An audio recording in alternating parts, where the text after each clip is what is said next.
I was going to say, getting ready to review Underworld Awakening today, that I was surprised that this series hasn't done better with the Twilight phenomenon and the fact that it's vampires versus werewolves, and there's a lot of interest in that. And then I looked back and noticed it was the #1 movie at the box office this past weekend. So, apparently, never mind. It apparently is doing just fine. And, it's interesting to me, this whole vampire phenomenon, because I've given Twilight a lot of grief, and deservedly so, I think, because it's a soap opera, and there really isn't even much of the, vampire versus werewolf thing. And I think Twilight takes itself so seriously, and the reason I end up liking a movie like Underworld Awakening better than I like even the Twilight movies is because it doesn't take itself seriously. You get a sense with the Underworld movies that they get it. They understand what they're trying to do. They are vampires versus werewolves, and we're going to give you cool fight scenes and put it up on the screen, and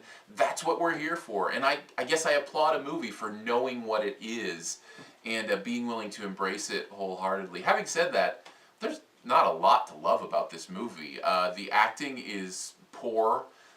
It's kind of that static, kind of morose kind of acting that happens in these darker kind of movies, and it doesn't work for me.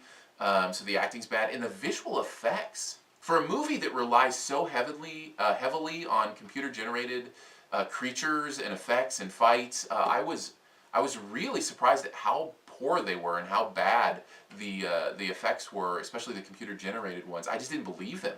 Didn't look real to me at all. There are a couple good things. #1, the plot is actually fairly decent. I actually thought the story was interesting and engaging. I kind of stuck with it a little bit and wondered where it was going and what was going to happen.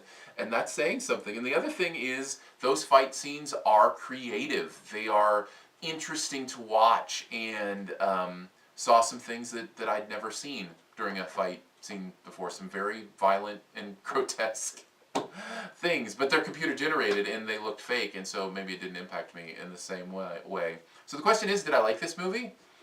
I don't know.